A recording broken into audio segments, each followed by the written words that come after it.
Sorry, I have to stop that part because of some voice fluctuation. तो हम लोग यहाँ से फिर से कंटिन्यू करते हैं जहाँ पे हम थे कि देखो सप्लाई गुड्स का हो या फिर प्रिंसिपल करे एजेंट को, एजेंट प्रिंसिपल को करे, doesn't matter, it doesn't matter. But the thing is, अगर प्रिंसिपल एजेंट को करता है, एजेंट प्रिंसिपल को करता है, और एजेंट अगर क्या कर रहा है, खुद के नाम पे इनवॉइस बना रहा है, एजेंट क्या कर रहा है, खुद के नाम पे इनवॉइस बना सकता है।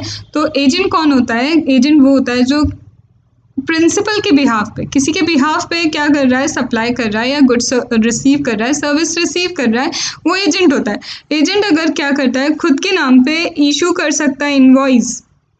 यस, अगर ऐसा होता है तो वो पैरा 3 का शेड्यूल 1 का एजेंट माना जाएगा। और उसने अगर कुछ भी सप्लाई किया प्रिंसिपल को, या principal has supplied goods to him, उसने गुड्स सर्विस सप्लाई किया, दोनों ने एक दूसरे को, गुड्स सर्विस यहाँ नहीं आएगा, तो यहाँ पे क्या होगा, वो शेड्यूल 1 का एजेंट माना जाएगा। प्रिंसिपल एजेंट रिलेशनशिप शेड्यूल 1 का है और वो शेड्यूल 1 में कवर होगा, तो विदाउट कंसिडरेशन भी सप्लाई है। बट यहाँ पे अब लॉजिक देखो, एजेंट अगर खुद के नाम पे बना पा रहा है तो वहाँ कंट्रोल की ज़रूरत ज़्यादा है। इनवॉइस एजेंट खुद के नाम पे बना सकता है तो वहाँ कंट्रोल की ज़रूरत ज़्यादा है, इसलिए सीधे बोल दिया कि वो भी सप्लाई है। पर अगर खुद के नाम पे नहीं बनवा पाता, वो खुद के नाम पे क्या नहीं कर पाता, issued by agent in the name, यहाँ पे नो आएगा, यहाँ पे क्या आएगा, नो आएगा। चलो ये करेक्शन भी साथ साथ करते जाओ। तो whether the invoice for further supply of goods and service, अगर ऐसा है कि नहीं, वो अपने नाम पे इशू नहीं कर सकता, ठीक है। ओके, वेट अ मिनट, यहाँ पे एक चीज, यहाँ पे सही लिखा है, ये सही लिखा है, क्योंकि देखो यहाँ लिखा है खुद के नाम पे इशू कर सकता है इनवॉइस। यस, यहाँ लिखा है issued by agent in the name of principal, principal के नाम पे इनवॉइस इशू कर रहा है। यस, प्रिंसिपल के नाम पे कर रहा है, खुद के नाम पे नहीं कर रहा, तो फिर ये फॉल ही नहीं होता इस कैटेगरी में। तो यहाँ विदाउट कंसिडरेशन अगर कर रहा है तो फॉल नहीं होता, सप्लाई नहीं है। If the goods procured by agent on behalf of principal, invoice in the name of agent, then supply of goods by agent to principal or principal to agent is covered in para 3, तब वो para 3 में cover होता है। Now another is a del creditor agent। अब ये क्या नई चीज़ है, ये होते कौन है डेल क्रेडिटर एजेंट? तो he is in selling agent. ये सेलिंग एजेंट है, एंगेज्ड बाय प्रिंसिपल, प्रिंसिपल इन्हें एंगेज कराते हैं फॉर सप्लाई ऑफ गुड्स और service of both, contracting potential buyer on behalf of principal. Buyers ढूंढ के लाओ, प्रिंसिपल के बिहाफ पे बायर्स ढूंढ के लाओ, ये है कौन, डेल क्रेडिटर एजेंट। अब यहाँ पे नॉर्मल एजेंट और डेल क्रेडिटर एजेंट में क्या डिफरेंस है?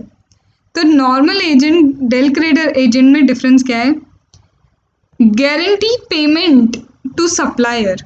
ये क्या करता है, गारंटी देता है कि मैं जिस बायर को लेके आने वाला हूँ वो आपको पेमेंट करेगा। Guarantee the payment to supplier. If buyer fails to make payment on due date, अगर बायर जो है, ये देखो ये सेलिंग एजेंट है, सेलिंग एजेंट है, ठीक है, प्रिंसिपल ने इसको अपॉइंट किया डेल क्रेडिटर एजेंट को, ये कोई बायर लेके आया, ठीक है, इसने सीधे क्या किया, सप्लाई के गुड्स वगैरह प्रिंसिपल के बिहाफ पे, पोटेंशियल बायर को क्या किए, गुड्स वगैरह सेल के इसके बिहाफ पे, प्रिंसिपल के बिहाफ पे, या फिर कॉन्ट्रैक्ट में एंटर करवाया प्रिंसिपल को, वो लेके आया बायर। वो बोलता है कि अगर मेरे लाए हुए बायर ने पेमेंट नहीं किया तो वो ड्यू डेट को, if the buyer fails to pay the payment, तो डेल क्रेडिटर एजेंट क्या करेगा, पेमेंट करेगा सप्लायर को ऑन बिहाफ ऑफ बायर।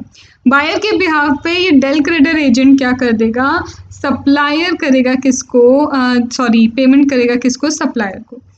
अब व्हाट आर द मोड्स, किस तरह से पेमेंट कर सकता है, extending short term transaction, extending the short term transaction based loan to buyer. ये short term transaction, short term based क्या लोन दे सकता है बायर को। फॉर पेइंग सप्लायर, ये क्या करेगा, बायर को लोन दे देगा कि ले मुझसे पैसा ले और सप्लायर को पे कर, या तो ये कर सकता है, और बाद में क्या करेगा, रिकवर कर लेगा इंटरेस्ट के साथ अमाउंट बायर से लेटर डेट पे, बाद में क्या कर लेगा, इंटरेस्ट के साथ बायर से क्या कर लेगा, ये पैसा रिकवर कर लेगा। डेल क्रेडिटर एजेंट इंश्योर करता है सप्लायर को कि पेमेंट हो जाएगी। अब पेमेंट कैसे होगी, या तो ये बायर को पैसा देगा कि ले मुझसे लोन पे पैसा ले और जाके सप्लायर को पेमेंट करके आ, मैं तुझसे बाद में ये अमाउंट इंटरेस्ट के साथ ले लूँगा। ठीक है, अब यहाँ से देखो, अगर ऐसा होता है, ठीक है, अगर ऐसा होता है तो यहाँ देखो, यहाँ ये जो शॉर्ट टर्म लोन है जो डेल क्रेडिटर एजेंट ने बायर को दिया है, the short term loan that is given by this del creditor agent to buyer no longer retain the characteristic of independent supply. यहाँ पे एज एन इंडिपेंडेंट सप्लाई तो है ही नहीं। It is subsumed in supply of goods by Del creditor agent to recipient. अब यहाँ पे वो पूछना क्या चाह रहे हैं कि देखो, एक चीज़ है कि यहाँ पे क्या हो रहा है, यहाँ पे ये हो रहा है कि डेल क्रेडिटर एजेंट जो है पेमेंट की गारंटी देता है। पेमेंट की क्या दे रहा है, वो सामने वाला गारंटी दे रहा है। तो वो यहाँ पे पूछ क्या रहे हैं, पहले मैं यहाँ बताती हूँ। ये पूछ रहे हैं कि क्या ये जो डेल क्रेडिटर एजेंट है, does it fall in para 3 schedule 1। क्यों, क्योंकि एक चीज़ बताओ, ये पेमेंट कर रहा है, ये कहीं ना कहीं बायर के बिहाफ पे पेमेंट भी करवा रहा है, ये पेमेंट में हेल्प कर रहा है, तो क्या हम इसे पैरा 3 में लें? तो वो बोलता है it depends on invoice. Again फिर इनवॉइस पे डिपेंड करता है। अगर इनवॉइस डेल क्रेडिटर एजेंट के नाम पे है तो हम शेड्यूल 3 में इसे कवर करेंगे। लेकिन अगर सप्लायर के नाम पे है, if invoice issued by supplier to customer himself और through del creditor agent, supplier खुद ही कस्टमर को इनवॉइस देता है या डेल क्रेडिटर के थ्रू खुद के नाम पे ही चीज़ें चल रही है, तो ये इंक्लूडेड नहीं है। If del creditor agent is not agent under paragraph 3 Schedule 1, would temporary loan by this Del creditor agent to buyer be included in the value of goods supplied by principal? बहुत ध्यान से समझो, del creditor agent payment guarantee लेता है, इसे para 3 का agent तब मानेंगे अगर इसके नाम पे इनवॉइस है, अदरवाइज नहीं मानेंगे। अब अगर सपोज करो ये पैरा 3 से बाहर चला गया, अब सपोज करो कि ये जो इंसान है ये पैरा 3 से क्या गया, बाहर गया। ये जैसे ही पैरा 3 से बाहर हो गया डेल क्रेडिटर एजेंट, तो एक चीज़ बताओ, जो लोन इसने बायर को दिया था पेमेंट करने के लिए, तो क्या उस लोन को वैल्यू ऑफ गुड्स का पार्ट बनाएंगे? तो बोलते हैं प्रिंसिपल सप्लायर है, ये रेसिपिएंट है। डेल क्रेडिटर एजेंट क्या करता है, यहाँ पे गारंटी देता है इसको कि भाई मैं बोलता हूँ कि पेमेंट हो जाएगी। डेल क्रेडिटर एजेंट क्या है, दोनों को एक तरह से एजेंसी सर्विस प्रोवाइड कर रहा है। ये रेसिपिएंट को क्या देता है, रेसिपिएंट को लोन देता है। ये क्या देता है, लोन एक्सटेंशन देता है रेसिपिएंट को। इफ डेल क्रेडिटर एजेंट यहाँ पे शेड्यूल 1 में एजेंट नहीं माना जा रहा है, तो ये जो लोन डेल क्रेडिटर ने रेसिपिएंट को दिया था, ये प्रिंसिपल टू प्रिंसिपल बेसिस है। ये प्रिंसिपल टू प्रिंसिपल बेसिस है, ये एक इंडिपेंडेंट सप्लाई, क्योंकि वो एजेंट ही कंसिडर नहीं हो रहा। जब वो एजेंट कंसिडर नहीं हो रहा तो वो इसके लिए भी एज एन एजेंट काम कर रहा है, इसके लिए भी एज एन एजेंट काम कर रहा है। तो यहाँ पे ये जो लोन दिया है ये एक सेपरेट सप्लाई है, इंडिपेंडेंट सप्लाई है। तो such interest charge by del creditor do not form the value of supply, ये वैल्यू ऑफ सप्लाई नहीं है। लेकिन यहाँ क्या हो रहा है, दूसरा केस, अगर ये शेड्यूल 1 पैरा 3 का एजेंट बनता है, तो अब ये जो लोन दे रहा है बायर को, यहाँ पे वो ऑलरेडी इंडिपेंडेंट स्टेटस खो चुका है। The del creditor agent has already lost its independent status, तो ये एक इंडिपेंडेंट सप्लाई नहीं है। तो यहाँ पे इसे सबसम किया जाएगा किसके साथ, वो गुड्स के साथ जो प्रिंसिपल ने सप्लाई किए हैं। Such credit not considered at ये जो क्रेडिट है ये अब सेपरेट सप्लाई नहीं होगा, इसे सबसम किया जाएगा और जो वैल्यू ऑफ इंटरेस्ट चार्ज की जाएगी वो वैल्यू ऑफ सप्लाई में इंक्लूड की जाएगी। That will be included in the value of supply of goods, वो गुड्स की सप्लाई वैल्यू में इंक्लूड किया जाएगा। I hope things are clear and you have learn the concept.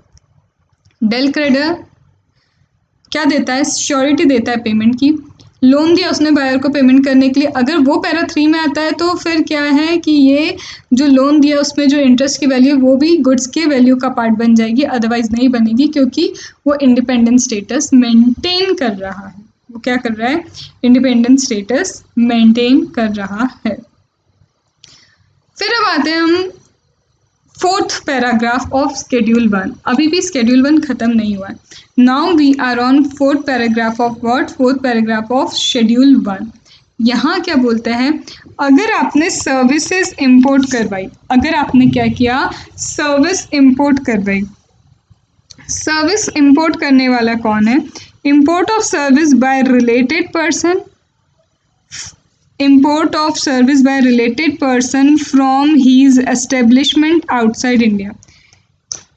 Import of service by the related person from his establishment outside India. एक related person import कर रहा है या फिर इसके establishment से उसने क्या किया है, either a related person import service, either a related person import service or the service is taken from establishment outside India, his establishment that is located outside India, without consideration in course furtherance of business, without consideration in course furtherance of business। तो ये supply है। पहला बोला था import of service whether there is course furtherance of business और not, consideration होना चाहिए। 7(1)(b) ये बोलता है। अब यहाँ पे कहाँ आ गए हम, यहाँ पे आ गए शेड्यूल 1 में, जहाँ बोलता है कि इम्पोर्ट ऑफ सर्विस रिलेटेड हो या फिर अपने इस्टेब्लिशमेंट से करवाया हो, कंसिडरेशन नहीं हो, लेकिन कोर्स फर्दरेंस ऑफ बिजनेस में अपने बिजनेस के लिए फ्री में कुछ मंगवाया तो इसे हम सप्लाई मानेंगे, और ऊपर से आप रिलेटेड पर्सन हैं। तो यहाँ पे एनालिसिस बोल सकते हैं कि अगर सर्विस इंपोर्ट की, यहाँ हम क्या बोल सकते हैं, अगर सर्विस क्या की गई है, इंपोर्ट की गई है with consideration course furtherance of business में, with consideration course furtherance of business हो या without course furtherance of business हो, विद और without course furtherance of business दोनों ही केस में ये सप्लाई है, दोनों ही केस में ये सप्लाई है, and it will be taxable. दोनों ही केस में सप्लाई है तो टैक्सेबल है। अब यहाँ पे बोला है लेकिन अगर without consideration related distinct person मंगवाते हैं, without consideration related distinct person मंगवाते हैं लेकिन कोर्स फर्दरेंस ऑफ बिजनेस में, तो वो सप्लाई है। और अगर कोर्स फर्दरेंस ऑफ बिजनेस नहीं है तो क्या होगा, रिलेटेड डिस्टिंक्ट पर्सन से अब आप मंगवा रहे हो, कोर्स फर्दरेंस ऑफ बिजनेस नहीं है, कंसिडरेशन नहीं है, तो फिर वो सप्लाई नहीं है। लेकिन यहाँ पे फिर वही हो गया, ये दूसरा ही केस है, अदर केस, यहाँ पे वो टैक्सेबल नहीं है, मतलब सप्लाई नहीं है। ठीक है, अब कुछ सेल्स प्रमोशन का क्लासिफिकेशन दिया है, देख लेते हैं। यहाँ क्या बोला है, स्पेशल ऑफर दिया जाता है, बिजनेस स्पेशल ऑफर दे रहा है सेल्स वॉल्यूम इंक्रीज करने के लिए। सेल्स वॉल्यूम इंक्रीज करने के लिए बिजनेस ने क्या दिया, आपको स्पेशल ऑफर दिया, एंकरेज कर रहा है यूज ट्रायल ऑफ प्रोडक्ट वगैरह टू अट्रैक्ट न्यू कस्टमर। तो स्पेशल ऑफर अगर दिया गया है न्यू कस्टमर अट्रैक्ट करने के लिए in order to increase the sales volume, तो 7(1) सीधे सीधे क्या बोल रहा है, अगर फ्री ऑफ कॉस्ट है मतलब विदाउट कंसिडरेशन मतलब no supply except if cover in schedule 1। Schedule 1 में कवर है तो ठीक है, नहीं है तो फिर ये सप्लाई नहीं है। फ्री सैंपल दे रहे हो, सप्लाई नहीं है, फिर से वही कहानी है, फ्री सैंपल है, कंसिडरेशन नहीं है लेकिन शेड्यूल 1 में तो सप्लाई अदरवाइज नहीं है। बाय 1 गेट 1 फ्री, देखो बाय 1 गेट 1 फ्री बोला जाता है, पर बेसिकली क्या है, सिंगल प्राइस पे दो चीज़ें दी जा रही है, कंसिडरेशन है, तो यहाँ पे ये क्या है, दिस इज सप्लाई। बट अब ये मिक्स सप्लाई है या composite supply, that will depend, इसका रेट डिपेंड करेगा, इस पर क्या टैक्स रेट लगेगा, it will depend on whether it is mixed और composite rate of supply. Composite supply, mix supply, उस पर इसका रेट डिपेंड करेगा। ठीक है, 7(1)(a), 7(1)(b), 7(1)(c we have done. ठीक है, now we are on another, that is whether an activity or transaction supply है। चलो एक एक्टिविटी एक ट्रांजैक्शन 7(1)(a) के अकॉर्डिंग क्या है, सप्लाई है। अब वो सप्लाई ऑफ गुड्स है या फिर सप्लाई ऑफ सर्विस है, कोई एक्टिविटी है, कोई ट्रांजैक्शन है, भैया चलो वो 7(1)(a) के अकॉर्डिंग सप्लाई हो गया। 7(1)(a) तो डिसाइड करता है सप्लाई है या नहीं, पर अब वो सप्लाई ऑफ गुड्स है, सप्लाई ऑफ सर्विस है, ये डिसाइड करने वाला कौन है? ये डिसाइड करने वाला आता है स्केड्यूल 2। ये डिसाइड कौन करेगा? स्केड्यूल 2 डिसाइड करेगा। ठीक है, तो सबसे पहले हम करते हैं स्केड्यूल नंबर 2, फिर आते हैं स्केड्यूल 3 जो बताता है कि कुछ ट्रांजैक्शन ऐसे हैं जो नाइदर सप्लाई ऑफ गुड्स हैं ना ही सप्लाई ऑफ सर्विस है। They are neither supply of goods, they are neither supply of goods, they are not supply of service. Negative list में उन्हें कवर किया है, तो वो है स्केड्यूल 3। स्केड्यूल 1 विदाउट कंसिडरेशन को जाता है। स्केड्यूल 2 कहता है कि गुड्स का सप्लाई है, सर्विस का सप्लाई, ये स्केड्यूल 2 डिसाइड करेगा। और स्केड्यूल 3 नेगेटिव लिस्ट बताता है, that is neither supply of goods nor supply of service. ये पूरी हमारी जो बची है अब ये नेगेटिव लिस्ट है यहाँ। This is what, this is schedule 2। ये क्या है हमारा schedule 2। I am literally telling you this thing.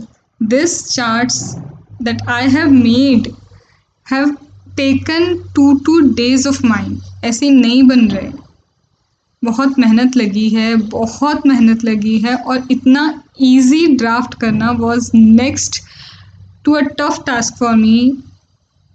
सारी इधर उधर की जो मेरी चीज़ें हैं, मेरी जो और वर्क है, उन सबको मैनेज करते हुए इट वॉज लिटरली टफ। जहाँ जहाँ लगा कि डायग्रामेटिक प्रेजेंटेशन चाहिए वहाँ पर वो भी किया है, फ्लो चार्ट दिया है, easy लैंग्वेज की है। All you need is take maximum advantage out of it. Take maximum advantage. See, जहाँ पे मुझे लगा एनालिसिस कॉर्नर देना है तो मैंने एनालिसिस भी दिया है। ऐसा नहीं कि सिर्फ चार्ट है तो मतलब चार्ट बुक बोल के ख़त्म। माइंड मैप का मतलब ही है कि उस बुक से आपको सब कुछ मिल रहा है। See the analysis corner. See, so मेहनत लगी है, लिटरली मेहनत लगी है। Everywhere you can see returns तो वी हैव ऑलरेडी अपलोडेड, तो रिटर्न का तो आपको भी मिल जाएगा। रिटर्न भी मैंने आप लोग के लिए बना लिया है। ठीक है, चलो नाउ स्केड्यूल 2। स्केड्यूल 2 में क्या पैराग्राफ है, कितने पैरा है? 7 पैराज हैं। स्केड्यूल 2 में कितने पैराज हैं? 7 पैराज हैं। हमको एकदम रट जाना चाहिए, पता है कि सेक्शन 7 क्या है, सेक्शन 7(1)(a) क्या है, 7(1)(b), 7(1)(c), schedule 1, schedule 2, schedule 3, फिर स्केड्यूल 3 जो है, ठीक है। फिर स्केड्यूल 2 में 7 पैराज है। 7 पैराज का पैरा 1, पैरा 2, पैरा 3, पैरा 4 क्या है? स्केड्यूल 1 क्या है? स्केड्यूल 1 का फर्स्ट पैरा किस चीज़ के लिए बोलता है? वो फर्स्ट वाला बोलता है परमानेंट ट्रांसफ़र डिस्पोजल के लिए। सेकेंड बोलता है goods and service supply to related distinct person. Para 3 उसका था एजेंट वाले के लिए। एंड पैरा 4 जो अभी हमने किया इम्पोर्ट ऑफ सर्विस के लिए। ये क्या है? Import of service. तो in this way you have मतलब ड्राफ्टिंग पूरी रहनी चाहिए दिमाग में। एक बार अब ये चार्ट से कर लिया ना आपने, ये माइंड मैप से एक बार पढ़ लिया, उसके बाद literally with in half an hour और 40 मिनट्स आपका पूरा चैप्टर यूं ही रिवाइज हो जाएगा, क्योंकि आप मेरे साथ लर्न कर रहे हैं। ठीक है, I would like to take a 5 minutes break, फिर उसके बाद हम स्केड्यूल 2 स्टार्ट करके ओवरऑल कंप्लीशन लेंगे। इसका हो जाएगा ईजी है। ठीक है, just a 5 minutes break. So let us start with schedule number 2। कितने पैरा बोले स्केड्यूल नंबर 2 में? मैंने बोला कि there are 7 paras. There are how many paras? 7। सबसे पहला बोलता है क्या गुड्स है, क्या सप्लाई ऑफ सर्विस है, ये बताता है स्केड्यूल 2। तो सिंपल सी बात है, अगर क्या हुआ है title and goods transfer, goods का टाइटल ट्रांसफ़र किया है, चाहे प्रेजेंट यूज़ हो, फ्यूचर में ट्रांसफ़र कर रहे हो, अभी प्रेजेंटली ट्रांसफ़र किया या फ्यूचर डेट पे ट्रांसफ़र करने वाले हैं, when you transfer the title he goods का ट्रांसफ़र कर रहे हो, it is always and always supply of goods. But title transfer नहीं किया, राइट टू यूज़ दिया है, राइट इन गुड्स दिया या फिर अनडिवाइडेड शेयर इन गुड्स दिया, राइट इन गुड्स और undivided share in goods, that is supply of service. Title of goods, phone आप मुझसे खरीदने आए, मैंने आपको फ़ोन दे दिया, गुड्स का टाइटल अब आपका, चाहे आप अभी ले जाओ या फिर आपने बोला मुझे इसका ये कलर नहीं चाहिए, मुझे वाइट कलर चाहिए, तो मैंने कहा ठीक है आपको 2 दिन बाद मिल जाएगा। तो आप 2 दिन बाद ले रहे हैं, आपको फ्यूचर में वो ट्रांसफ़र हो रहा है, गुड्स तो ट्रांसफ़र हो गए। गुड्स तो ट्रांसफर हो रहे हैं, टाइटल ट्रांसफर हो रहा है, that is supply of goods, that is what, that is supply of goods. लेकिन अगर आपको राइट इन गुड्स चाहिए, आपको सिर्फ यूज करने के लिए चाहिए, तो right in goods is what, supply of service. Undivided share का मतलब है हम लोग ने रेंट पे एक फ्लैट लिया, 4 फ्रेंड्स हैं, 4 फ्रेंड्स ने रेंट पे फ्लैट लिया और एक फ्रिज खरीद लिया चारों ने मिलके। एक जा रहा है तो क्या अब वहाँ पे इंटरेस्ट को आप डिवाइड नहीं कर सकते। अब वो एक फ्रिज किसका होगा, नहीं, वो एक जा रहा है, वो बोल रहा है फ्रिज में मैंने भी पैसे लगाए थे, तो हम क्या करेंगे, उसको शेयर बता देंगे, तो उसके पैसे दे के जा रहा है, that is supply of service. तो this is para 1 related to title, अगर गया तो सप्लाई ऑफ गुड्स है, और अगर राइट जा रहा है तो सप्लाई ऑफ सर्विस है। Coming next to para number 2 that is related to land and building. Land and building, lease, tenancy, easement, license to occupy the land or lease letting building, including commercial industrial complex for business commerce, supply of service, but sale of land building not treated as supply। यहाँ पे land and building है, land and building को lease पे दिया, tenancy पे दिया, easement पे दिया, मतलब आप लैंड एंड बिल्डिंग को अगर क्या कर रहे हो, लीज टेनेंसी वगैरह पे ले रहे हो, ईजमेंट पे ले रहे हो, तो that is supply of service. लेकिन अगर लैंड एंड बिल्डिंग सेल कर दी तो स्केड्यूल नंबर 2 मना करता है, that is not supply. Schedule number 3 में दिया है कि दैट इज नॉट सप्लाई, तो इसीलिए स्पेशली लिखा है, but sale of the land and building is not treated as supply. और ये कहाँ दिया है, ये स्केड्यूल नंबर 3 में दिया है। Para 1 title of the goods दो या फिर राइट इन गुड्स दो।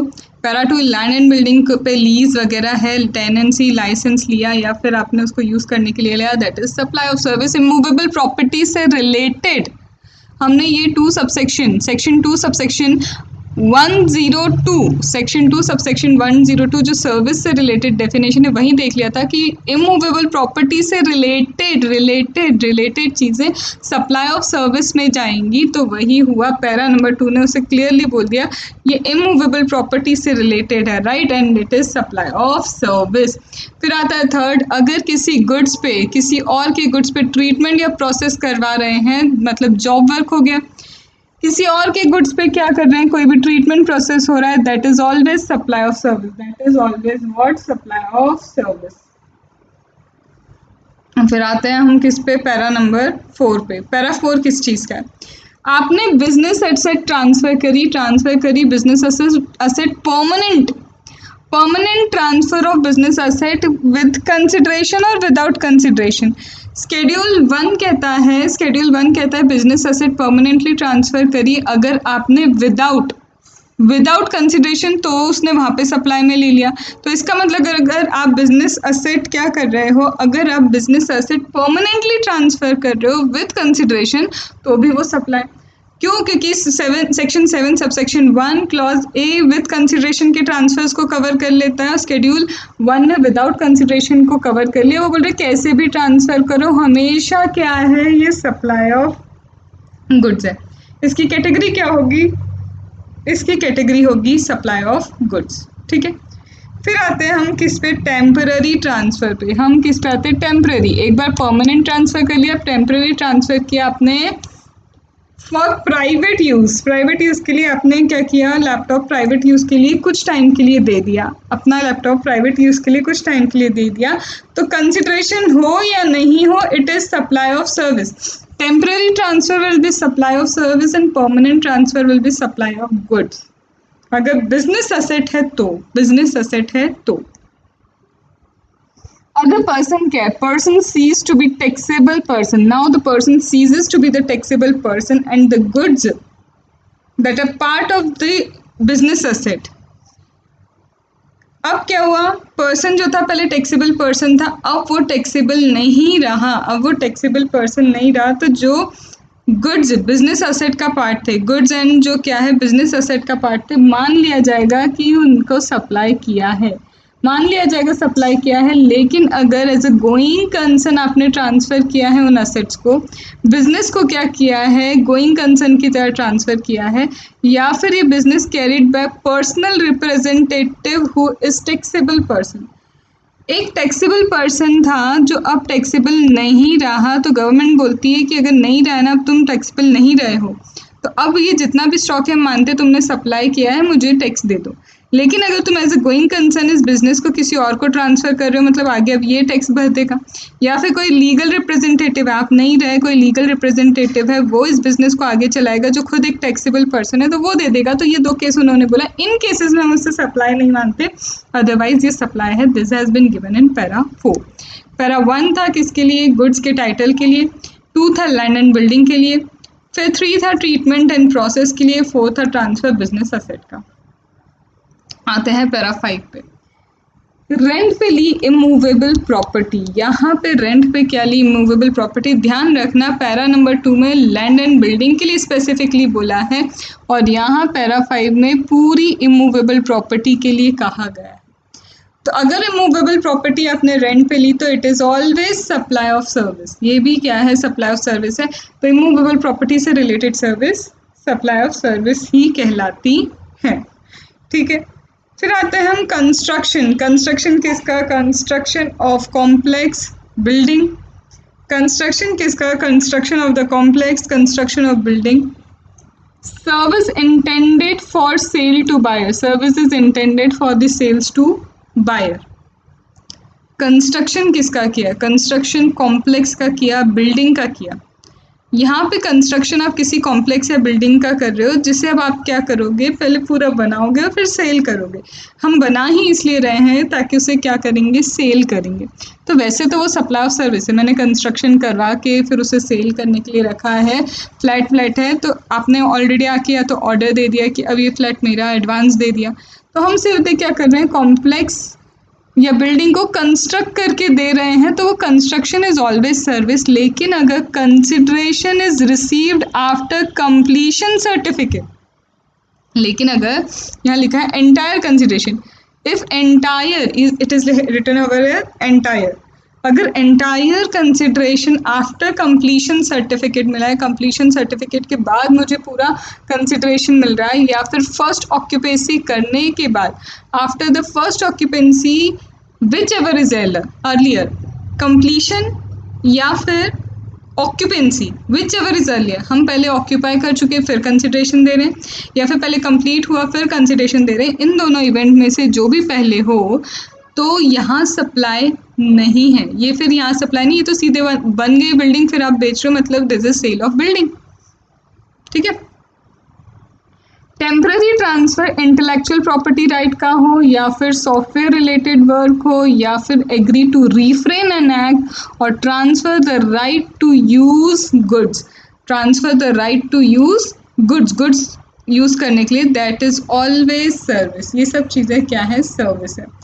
तो इमूवेबल प्रॉपर्टी को रेंट पे देना सर्विस था, और फिर कॉम्प्लेक्स बिल्डिंग बनाना सर्विस है। लेकिन अगर कंसिडरेशन फर्स्ट ऑक्यूपेंसी के बाद मिल रहा है और completion certificate which ever is earlier, उसके बाद एंटायर कंसिडरेशन मिल रहा है, that is not supply over here. Intellectual property right देना सॉफ्टवेयर रिलेटेड वर्क है, या फिर एग्री और रिफ्रेन फ्रॉम एन एक्ट है, या फिर transfer the right to use the goods, it's always service. Coming to para number 6. Coming to what? Para number 6. Para 6 कहता है कंपोजिट सप्लाई। कंपोजिट सप्लाई हमेशा सप्लाई ऑफ सर्विस है। Composite supply क्या है? Supply of service है। Also composite supply always supply of service. यहाँ जो also लिखा है ना, ऑलवेज है। Composite supply is always supply of service irrespective of goods involve in it. उसमें क्या गुड्स इन्वॉल्व है उसको नहीं सोचना है। Composite supply is always supply of service, it is always supply of service. Composite supply में आता है वर्क्स कॉन्ट्रैक्ट या फिर रेस्टोरेंट सर्विस। कंपोजिट सप्लाई में जो है, कंपोजिट सप्लाई तो वर्क्स कॉन्ट्रैक्ट का होगा, या फिर कंपोजिट सप्लाई रेस्टोरेंट सर्विस का होगा।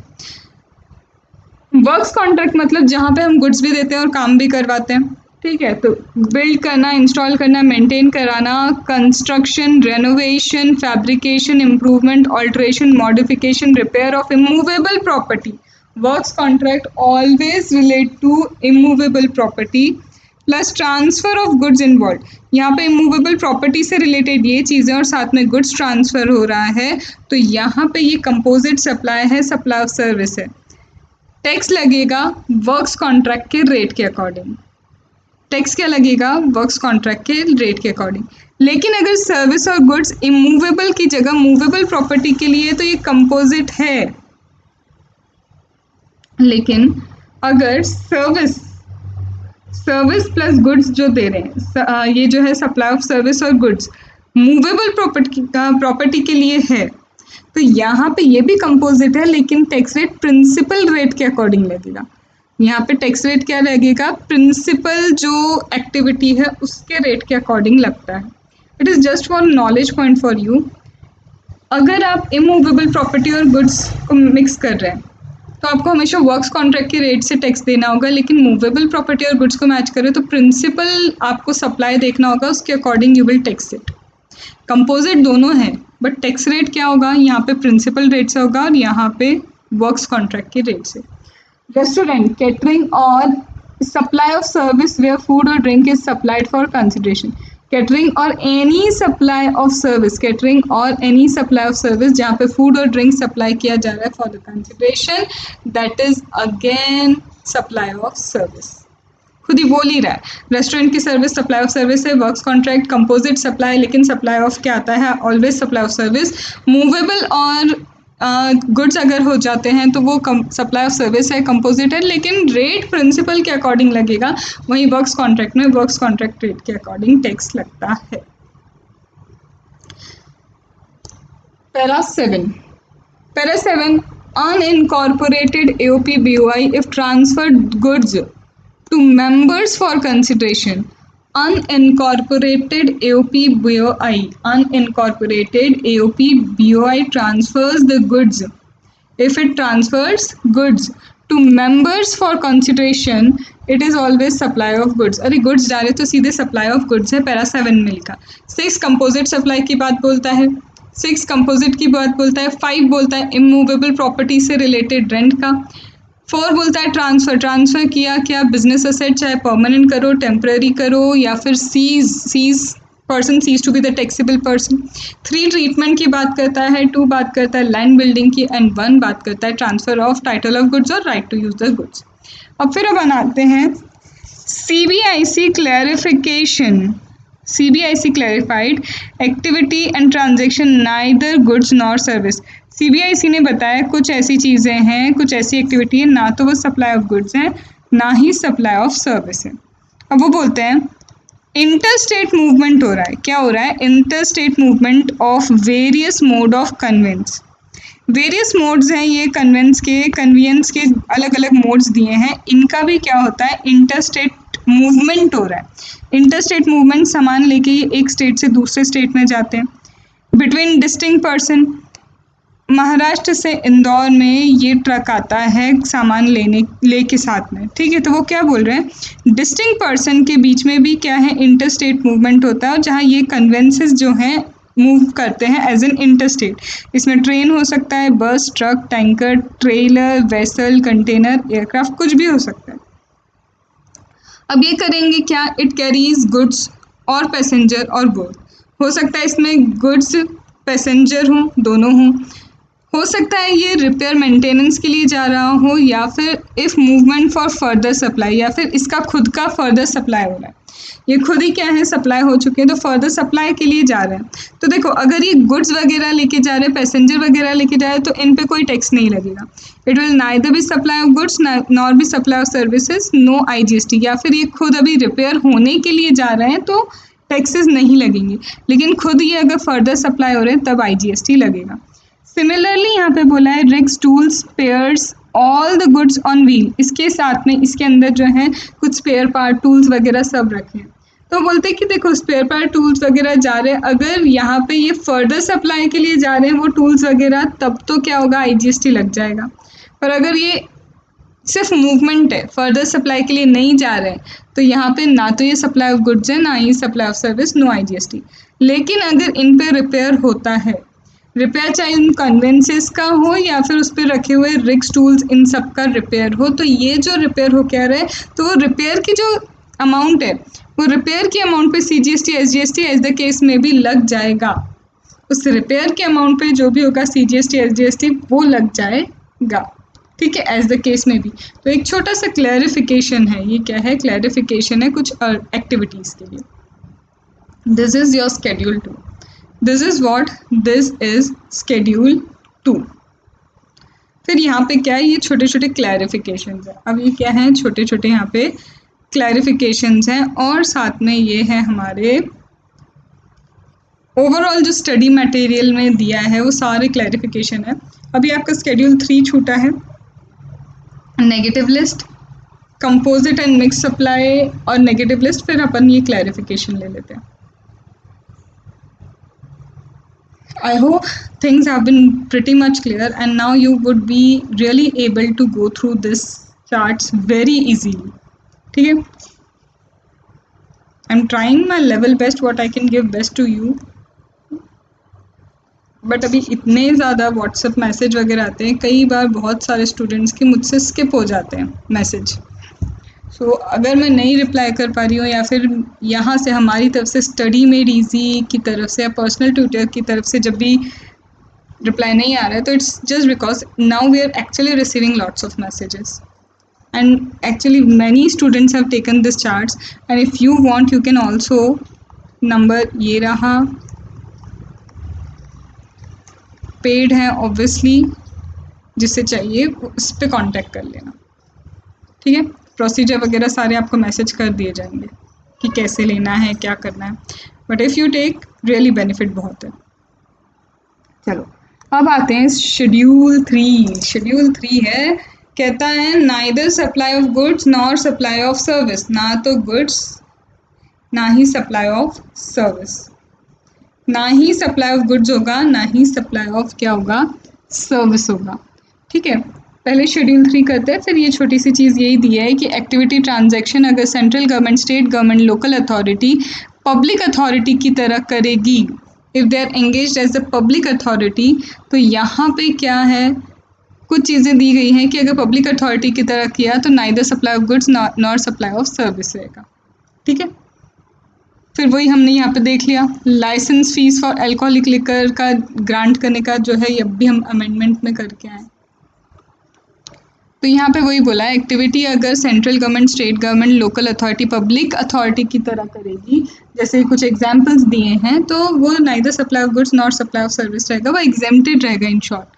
ठीक है, गवर्नमेंट और council recommendation notify the transaction as supply of goods not service, supply of service not goods. तो ये 7(3)(a)(b) ये बोलता है कि गवर्नमेंट काउंसिल रिकमेंडेशन से बता देगी क्या चीज़ सप्लाई ऑफ गुड्स है, क्या चीज़ सप्लाई ऑफ सर्विस में कंसिडर की जाएगी। ठीक है, शेड्यूल 3 पे आते हैं जो इम्पोर्टेंट है। तो शेड्यूल 3 क्या है, it is outside the realm of supply, supply ही नहीं है। एम्प्लॉय अपने एम्प्लॉयर को जो भी service in course of employment देता है, neither supply of goods nor supply of service, supply नहीं है। एम्प्लॉयर एम्प्लॉय को अमाउंट दे रहा है, तो एम्प्लॉयर अमाउंट दे रहा है and it is received by employee on premature termination of contract. Termination of contract हो रहा है, उसके लिए क्या है, एम्प्लॉयर अपने एम्प्लॉय को कुछ दे रहा है, वो भी क्या है, सप्लाई ऑफ सर्विस नहीं है, ना ही सप्लाई ऑफ गुड्स है। तो एम्प्लॉय एम्प्लॉयर को अगर एम्प्लॉयमेंट के टाइम जो भी सर्विस देता है, that's not supply. Pre mature termination हो रहा है, जल्दी उसे निकाला जा रहा है ऑफिस से, उसके लिए एम्प्लॉय को कुछ दिया, तो प्री मैच्योर टर्मिनेशन है किसी कॉन्ट्रैक्ट का, या फिर एम्प्लॉयर एम्प्लॉय को प्री मैच्योर टर्मिनेशन के कारण कुछ दे रहा है, not supply. Service casual worker जो डेली बेसिस पे देते हैं, डेली बेसिस पे जो मज़दूरों को जो मज़दूर सर्विस देते हैं, वो सप्लाई नहीं है। Casual worker employed by construction contract security service agency for security service to client.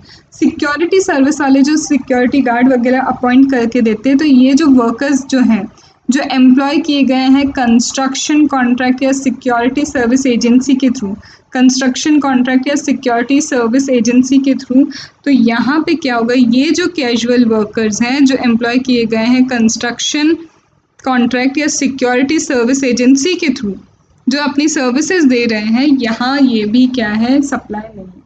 तो सप्लाई चाहे एम्प्लॉय अपने एम्प्लॉयर को दे, एम्प्लॉयर प्री मैच्योर के कारण एम्प्लॉय को कुछ दे रहा है, या फिर कैजुअल वर्कर डेली बेसिस पे जो है, या फिर सिक्योरिटी या कंस्ट्रक्शन कॉन्ट्रैक्ट के लिए जिन्हें अपॉइंट किया जाता है, तो ये कुछ भी क्या है, सप्लाई नहीं है।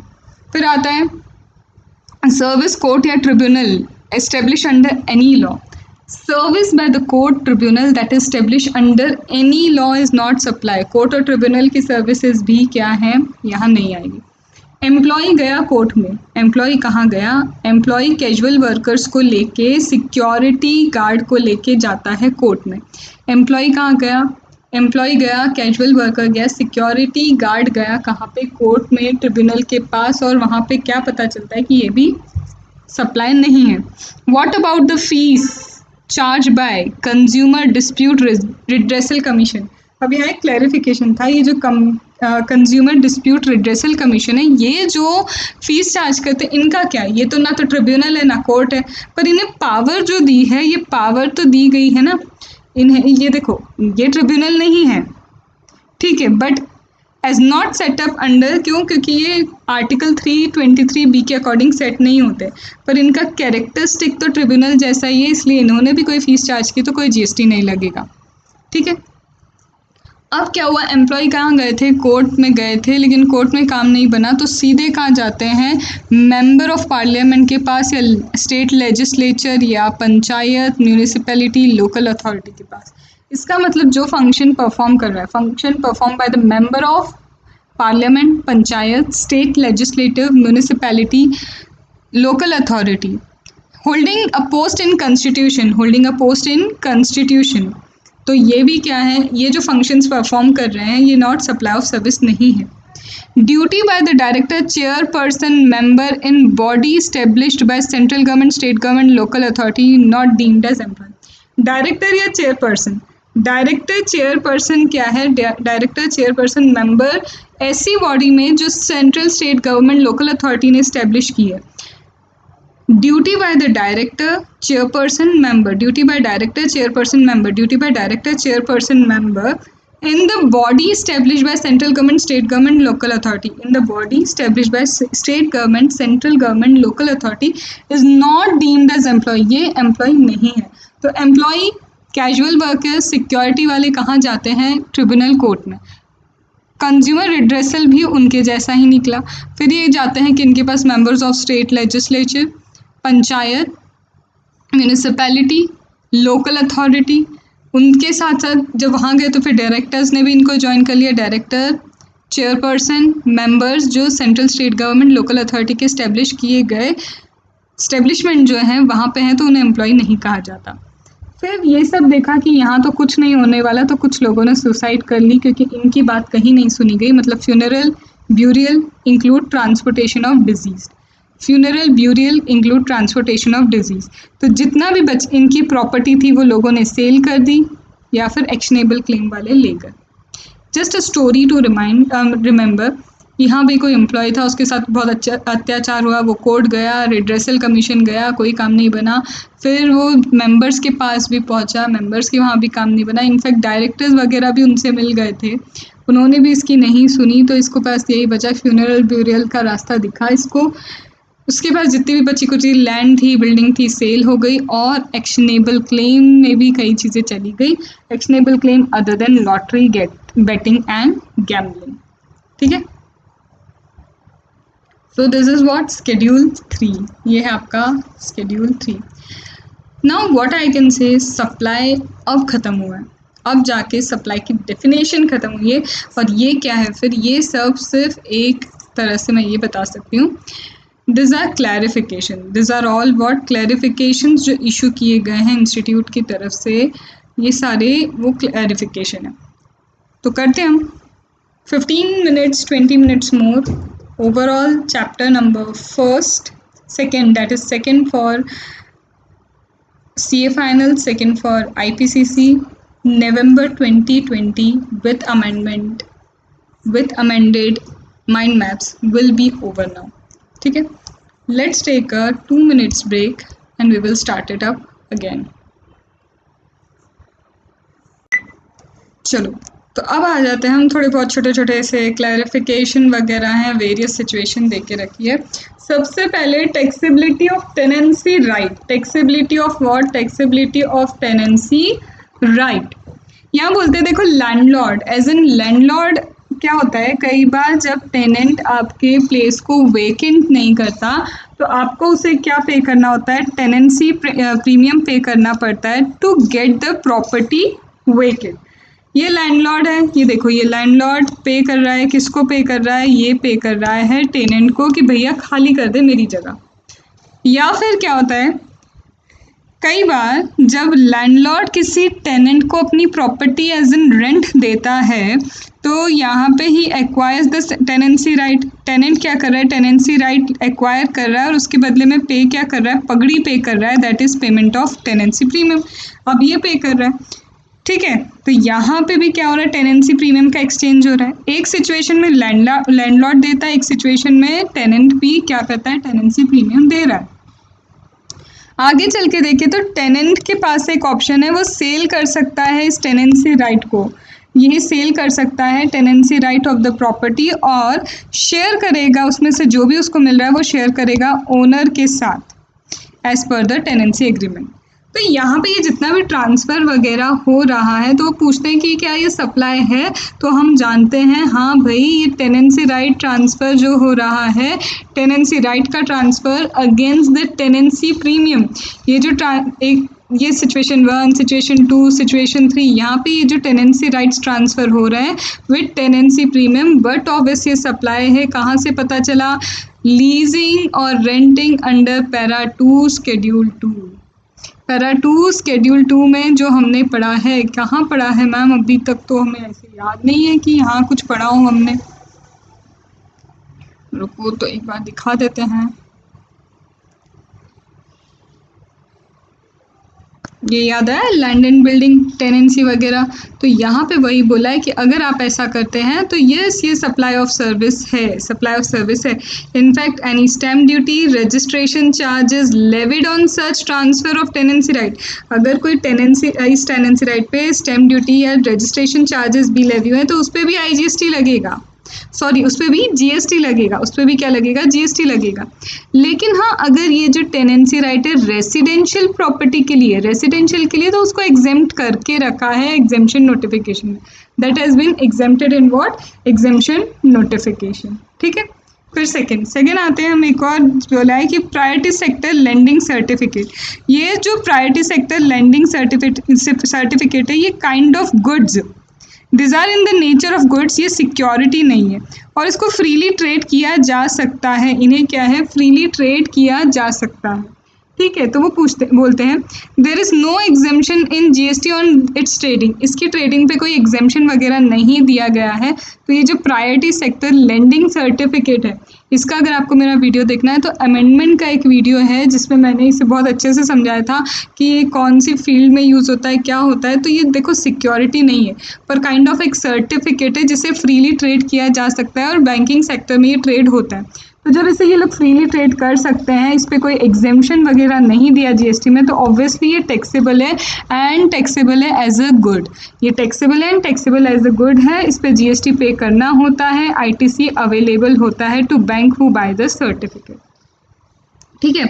अगर इसका ट्रांजैक्शन 2 स्टेट्स के बीच में तो इंटर स्टेट की तरह वो IGST पेबल हो जाएगा, इस पर इंटर स्टेट ट्रांजैक्शन होगा और फिर IGST भी पे हो जाएगा। मतलब प्रायोरिटी सेक्टर लेंडिंग सर्टिफिकेट की ट्रेडिंग पे कोई एग्जेम्पशन नहीं है, इससे एज एन गुड की तरह क्या किया जाता है? ट्रीट किया जाता है। तो सप्लाई ऑफ गुड्स है, ITCs पे अवेलेबल हो जाएगा बैंक को जो इसे परचेस कर रही है।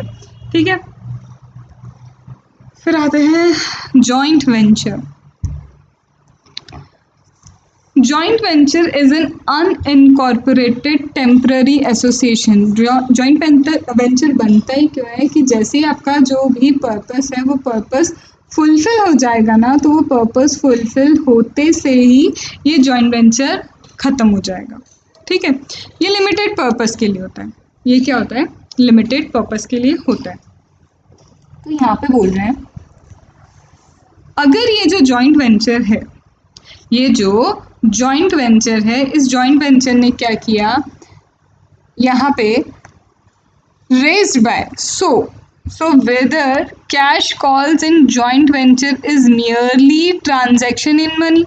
यहाँ बोलते हैं कि ये जो joint venture अगर कुछ cash calls करता है तो कैसे इस जॉइंट वेंचर ने अगर कैश वगैरह मंगवाया, अपने मेंबर्स से मंगवाया, ऑपरेटिंग मेंबर्स है, operating members of joint venture से मंगवाया, ठीक है, तो क्या हम इसे as an mere transaction of money बोलेंगे?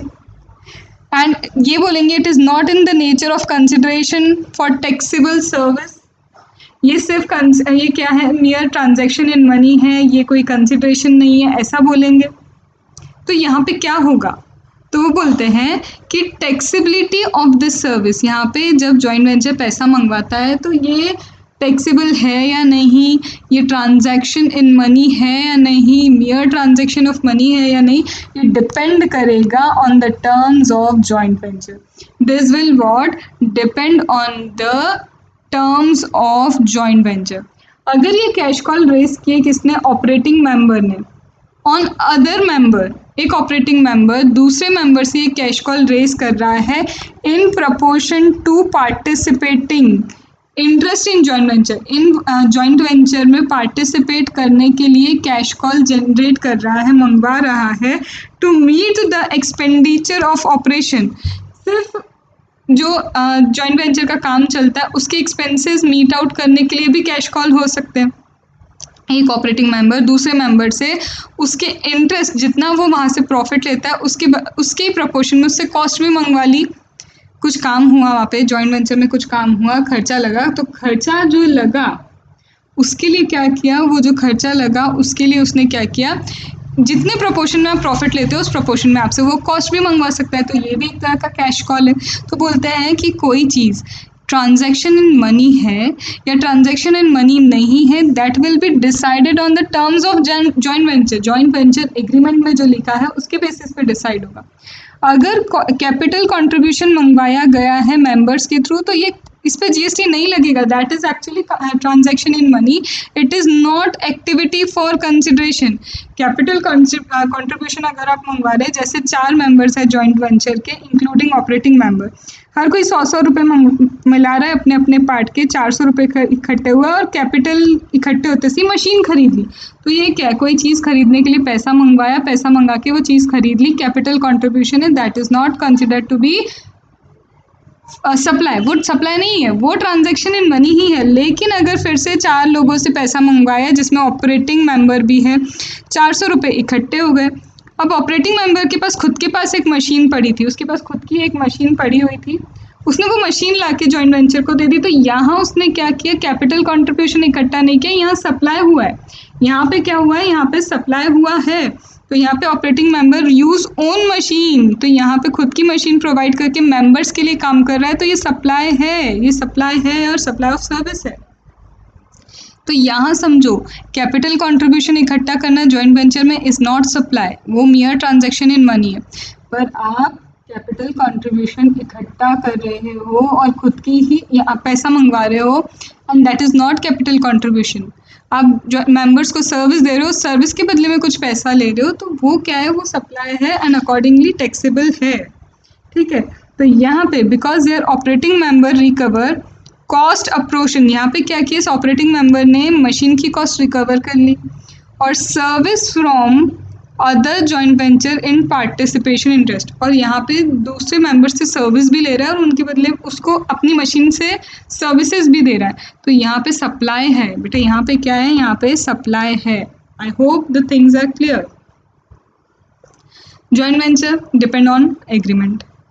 प्रायोरिटी सेक्टर है, टैक्सेबल एज गुड, टैक्स लगेगा, आईटीसी मिल जाएगा, और टेनेंसी वालों के लिए भी यही चीज़ है। चलो, continuously I am recording this lecture and now it's like drain हो गई है थोड़ी सी मेरी एनर्जी, बट ठीक है, हम लोग करेंगे, आज करने का रखा ही है तो करके ही रहेंगे। अब एनालिसिस कॉर्नर पे आता है। सप्लाई है, यस, जीएसटी है, सप्लाई नहीं, जीएसटी नहीं, yes we know that. To levy GST on supply, अगर आपको किसी सप्लाई पे जीएसटी अप्लाई करना है तो पता है दो चीज़ और क्या चाहिए कि सप्लाई टैक्सेबल पर्सन करे। Supply must be from a taxable person. Supply कौन करना चाहिए? सप्लाई बाय टैक्सेबल पर्सन, और साथ ही साथ ये टैक्सेबल सप्लाई भी होना चाहिए। ऐसा नहीं हो किसी सप्लाई में एग्जेम्पशन दिया है तो वो टैक्सेबल सप्लाई नहीं है तो जीएसटी नहीं लगेगा।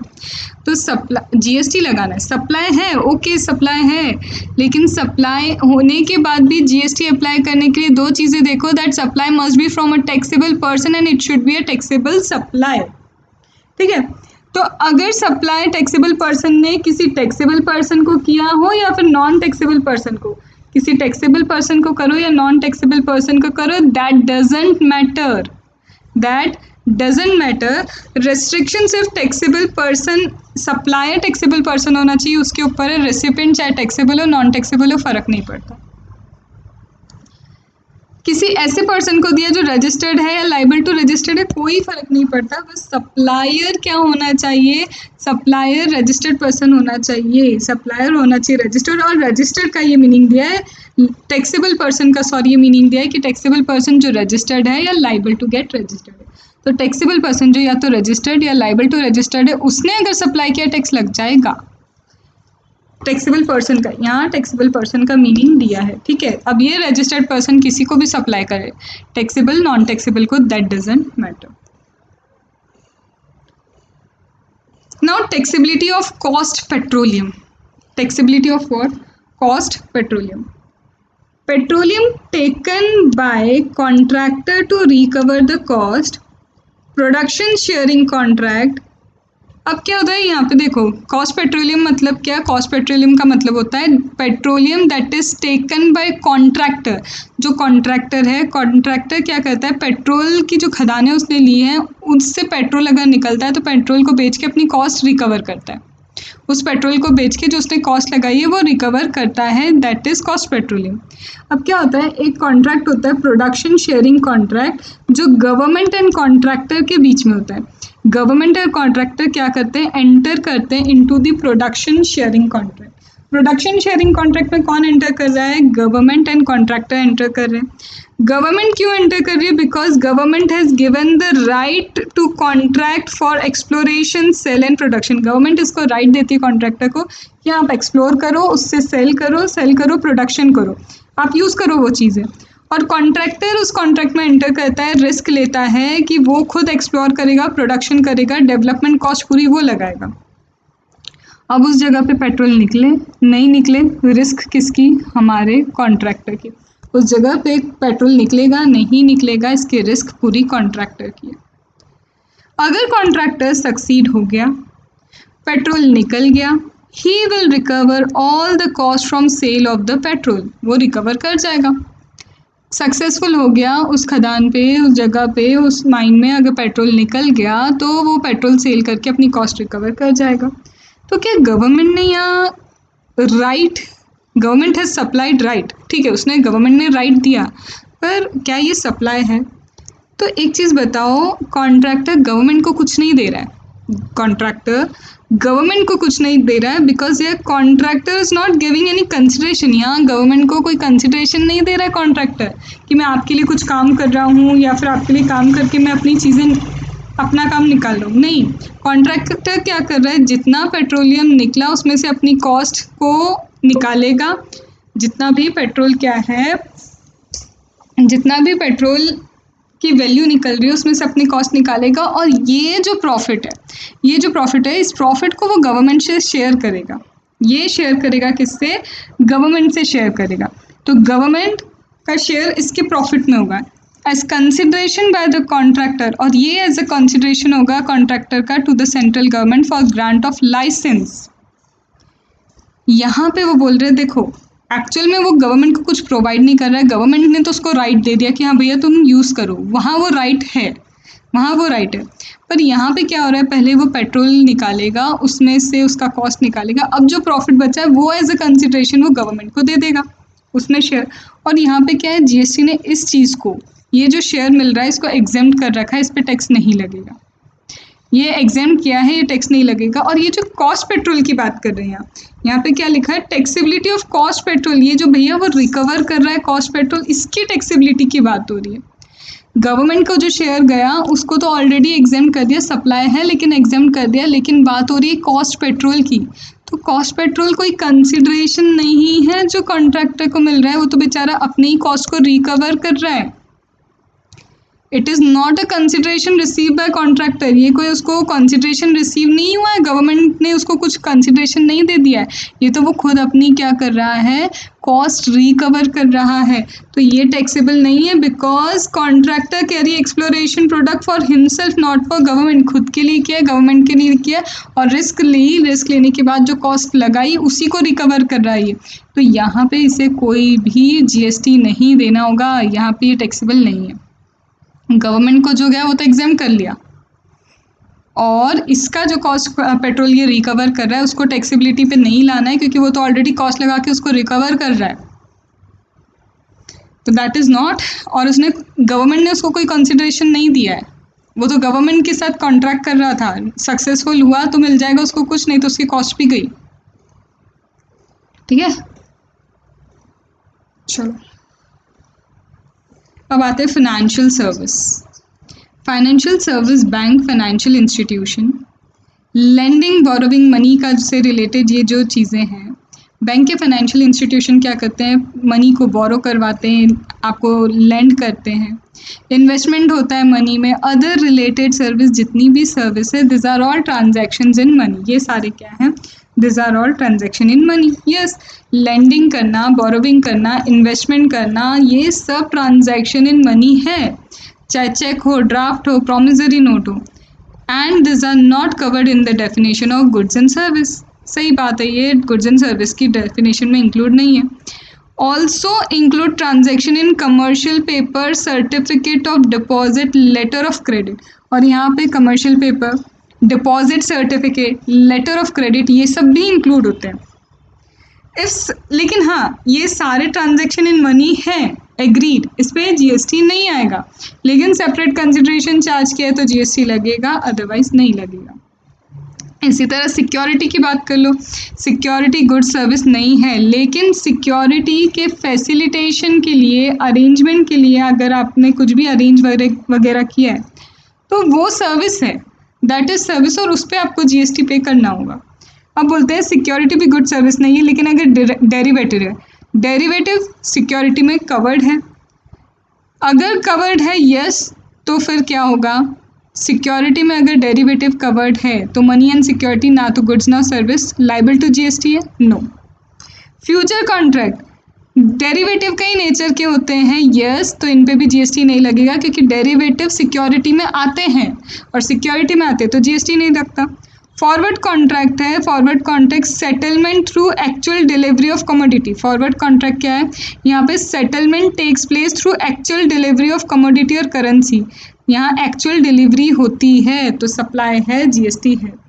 Secure debt does not constitute transaction in money, secure debt मतलब यहाँ कोई ट्रांजेक्शन इन मनी नहीं होता, ये डेरिवेटिव के ही नेचर के होते हैं, सिक्योरिटी होते हैं, तो सिक्योरिटी है तो GST नहीं लगेगा, मतलब डेरिवेटिव सिक्योरिटी है, सिक्योरिटी है तो GST नहीं लगेगा। फ्यूचर कॉन्ट्रैक्ट भी डेरिवेटिव के नेचर होता है तो डेरिवेटिव सिक्योरिटी है तो कोई GST नहीं लगेगा, और सिक्योर डेट भी डेरिवेटिव के ही नेचर का होता है, नहीं लगेगा। फॉरवर्ड कॉन्ट्रैक्ट में एक्चुअल डिलीवरी हो रही है इसलिए यहाँ पे GST लग जाएगा। हाँ, लेकिन इनके अरेंजमेंट के लिए कुछ भी फीस वगैरह चार्ज की वो सप्लाई है और वहाँ पे GST एप्लीकेबल हो जाएगा, वहाँ पे GST क्या हो जाएगा, एप्लीकेबल हो जाएगा। Last part, composition and mixed supply. Composition and mix supply, composite का मतलब क्या होता है, टू और मोर टैक्सेबल सप्लाई, याद रखना, दो या दो से ज़्यादा, दोनों सप्लाई टैक्सेबल होने चाहिए, दोनों सप्लाई टैक्सेबल होने चाहिए, दोनों सप्लाई टैक्सेबल होने चाहिए, ये अच्छे से याद रखना। अगर दोनों सप्लाई टैक्सेबल है, यस, दोनों सप्लाई टैक्सेबल है, नेचुरली बंडल है, yes, supplied in conjunction with each other in ordinary course of business, ordinary course of business में ये साथ में ही जाते हैं, यस, ये कंपोजिट है। लेकिन अगर दोनों टैक्सेबल नहीं है या फिर एक भी टैक्सेबल नहीं है, नेचुरली बंडल नहीं है तो ये हो गया अपना मिक्स्ड सप्लाई। अगर कंपोजिट सप्लाई है तो प्रिंसिपल सप्लाई के अकॉर्डिंग टैक्सेबिलिटी रेट डिसाइड करेंगे, और अगर मिक्स्ड है तो क्या होगा, हाईएस्ट रेट ऑफ टैक्स जो होगा वो एज एन क्या जाएगा, टैक्सेबिलिटी रेट पे जाएगा।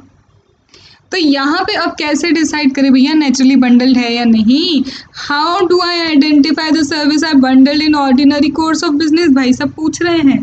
तो बोलते हैं कि नॉर्मल एंड फ्रिक्वेंट प्रैक्टिस क्या है, ये देखो सेवरल इंडिकेटर होंगे कि लोग जनरली कैसे लेते हैं। Service recipient accept such service to be provided in package, उसी पैकेज में चीज़ें प्रोवाइड की जाती हैं। मेजॉरिटी ऑफ सर्विस प्रोवाइडर कैसे दे रहे हैं उन चीज़ों को। Nature of service in bundle of service helps in determination if one service is main and other are incidental for better enjoyment। कहीं ना कहीं ये क्या है, कुछ इंडिकेटर दे कि लोग कैसे प्रोवाइड कर रहे हैं, जनरली रेसिपिएंट कैसे एक्सेप्ट करता है इस सर्विस को, क्या रेसिपिएंट अलग अलग ले लेता है ये सर्विस, या फिर इस सर्विस के साथ दूसरी सर्विस इसलिए दी जा रही है कि और बेटर एन्जॉयमेंट हो पाए और अच्छे से सर्विस ली जा सके। तो इन चीज़ों को देखते हुए आप डिसाइड करेंगे कि ये नेचुरली बंडल्ड है या नहीं, ये क्या है, नेचुरली बंडल्ड है या नहीं। ठीक है। कार की सर्विस में सर्विस भी जा रही है, गुड्स भी जा रहे हैं, सर्विस भी है, गुड्स भी है, liable to tax at the rate applicable. अगर इनवॉइस अलग अलग दिया है, कार की सर्विस कंपोजिट है या मिक्स्ड है, अब देखो गुड्स भी जा रहे हैं सर्विस भी जा रहे हैं, तो अब किस तरह के हैं, तो देखा जाए तो यहाँ पे क्या है, अगर आपने अलग अलग दे के रखा है, अलग अलग मेंशन किया है इनवॉइस में गुड्स अलग मेंशन किए, सर्विस अलग मेंशन किए, तो रेट क्या होगा, रेट टैक्सेबल हो जाएगा गुड्स के हिसाब से, सर्विस के हिसाब से सेपरेटली, और नहीं तो हाईएस्ट रेट के हिसाब से, क्योंकि ये मिक्स सप्लाई। ठीक है, ये नेचुरल नहीं है, ये मिक्स सप्लाई। फिर ये आता है प्रिंटर पैम्पलेट वगैरह, ये सब जो प्रिंट करवाते हैं। अगर सिर्फ कंटेंट हमने सप्लाई किया, हमने तो सिर्फ कंटेंट दे दिया और बोल दिया भैया छाप के दे दो इस कंटेंट को, हमने क्या किया, कंटेंट ही सप्लाई किया है ना। If only content is supplied by the publisher और person who owns usage right to intangible input, तो यहाँ पे क्या हो रहा है, हमने सिर्फ कंटेंट दिया और उसको बोला छाप के दे दो।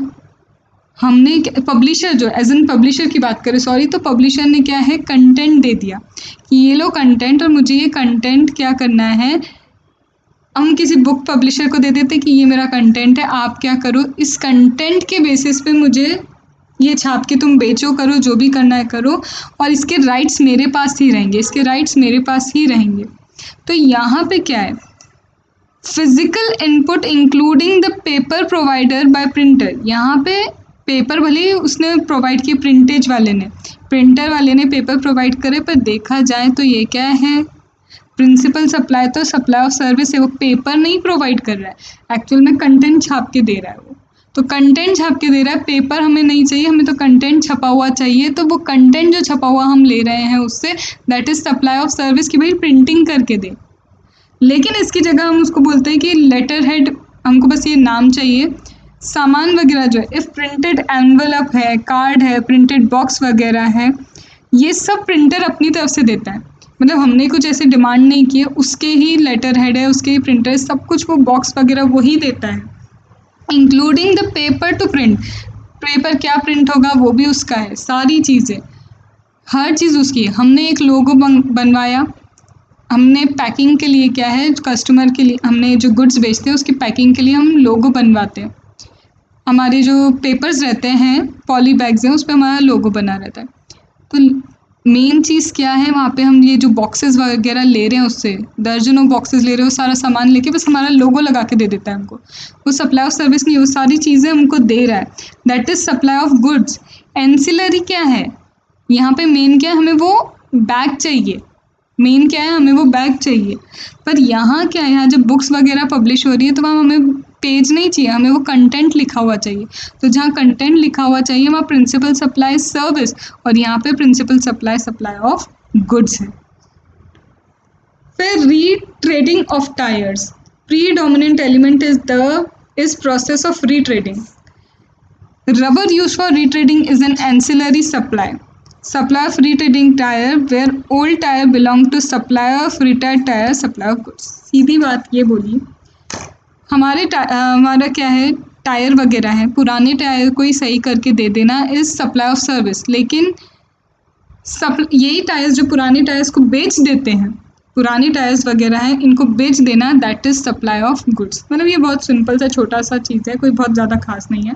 तो this completes your supply chapter, this entirely completes your supply chapter. तो today you have got return, you have got supply, study well, study thoroughly, 3 hours आपको इसको डिवोट करने हैं and then start doing the questions.